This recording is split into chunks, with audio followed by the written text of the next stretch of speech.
Okay, welcome back to part 2. I'm going to get started here by explaining first that you need to print your images, and they need to be printed from a laser printer or a photocopy. So if you have access to a photocopier, the ink in there is laser printed as well. You can also use magazine images. I have transferred with those before, and at the end of all of these series videos, I'll show you some differences of those transfers and how they go and how they look, so you can kind of decide what you want to go for. I notice that when I transfer with magazine images, there's always like a fog, a little bit of a fog, and you'll see that in one of my images, which is fine, because if that's like kind of what you're going for, then by all means, sometimes I am looking for that. So another thing to notice, if you're transferring words, which I don't often do, but if you do, like sometimes I'm transferring pictures of people and they have writing on their shirt, and what I'll do is I'll actually flip the image in, like, on the computer before I print it. So I print it backwards, but then when I transfer it, it transfers the proper way. So you'll actually see that when I'm doing it. These will be printed on the opposite side, because you actually transfer them face down.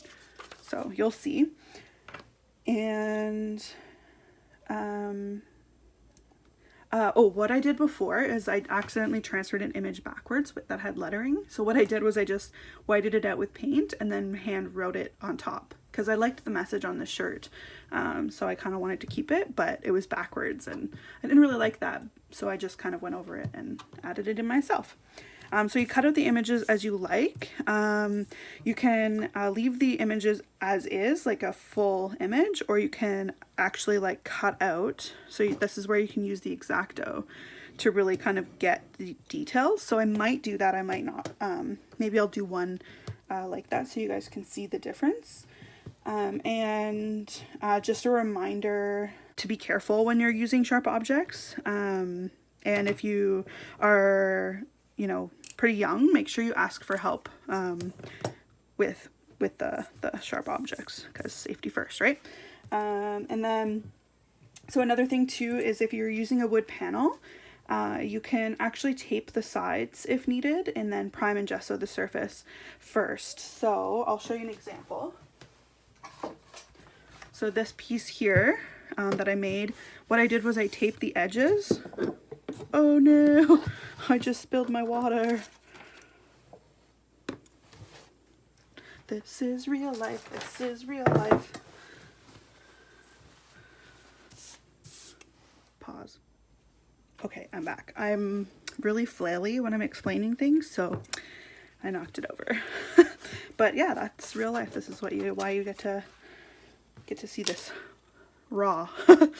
Anyways, what I was explaining was you can tape off, just put tape here on the edges, and then you have this nice clean edge, which I love. But if we're working on flat surfaces, then we don't need to worry about taping off edges. But you can, to help you, which I might do, is tape down all of these edges here.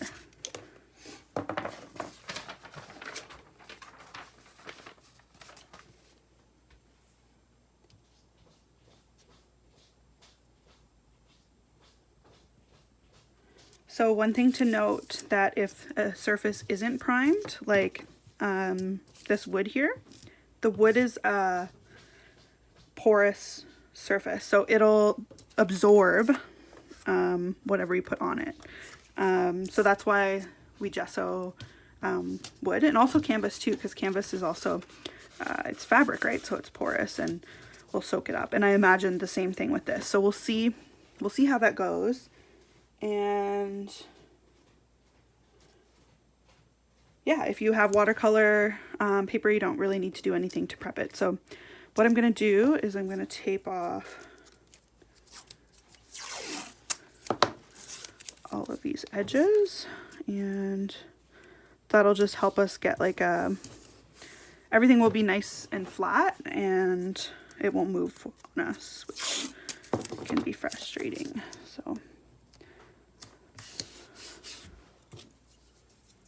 probably just fast forward through this part.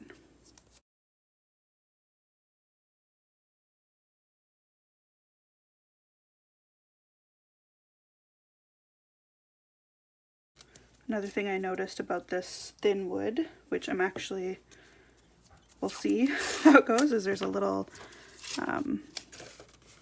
split, so that should be okay.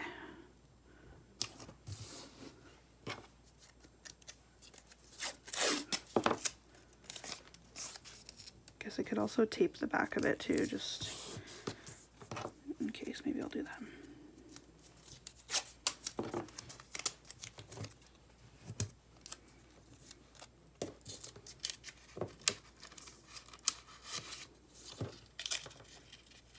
Making it worse, making it worse, making it worse.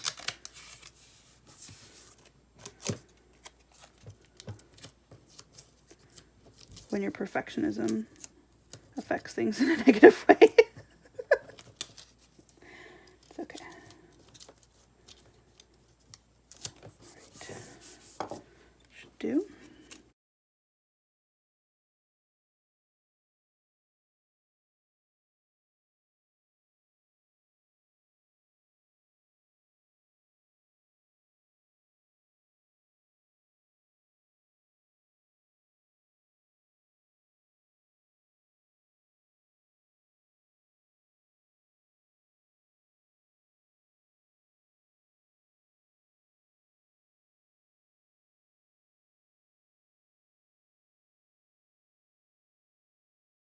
I've been wanting to try out transferring on leather for a really long time, so this is exciting.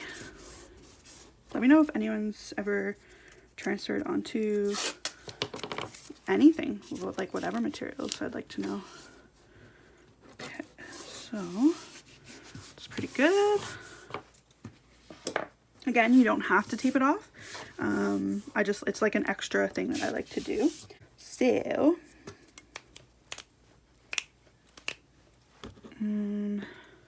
this one's already ready.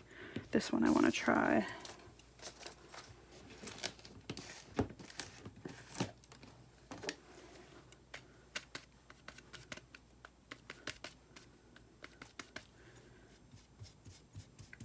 Just priming.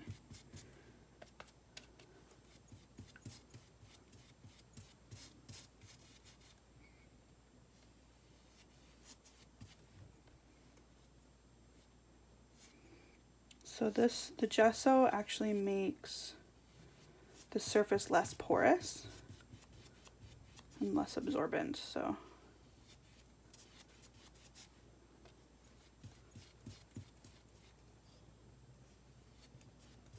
it's good. And I'll let that dry. And then I also want to try, so I can show you guys with the wood.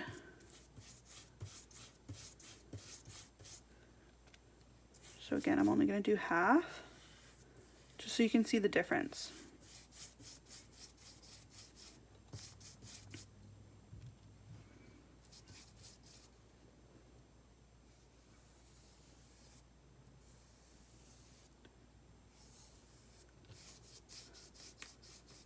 So because the wood is pretty thin, it does ripple, which I'm kind of worried about, but with a wood panel that doesn't happen. So it might be fine once it dries. And then this one's already primed and this one doesn't need to be primed. You can also paint the background first, let it dry, and then transfer on top of that. Maybe I can do that on one of these. Oops, excuse me. So yeah, I'm using this really hot pink because that's Youngblood's favorite color.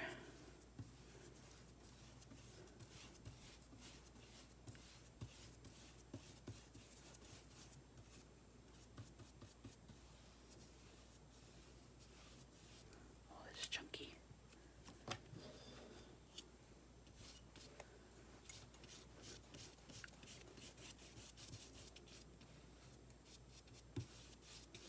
So I'm gonna let all those dry.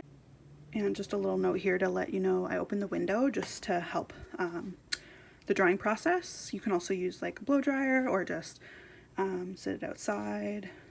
Yeah.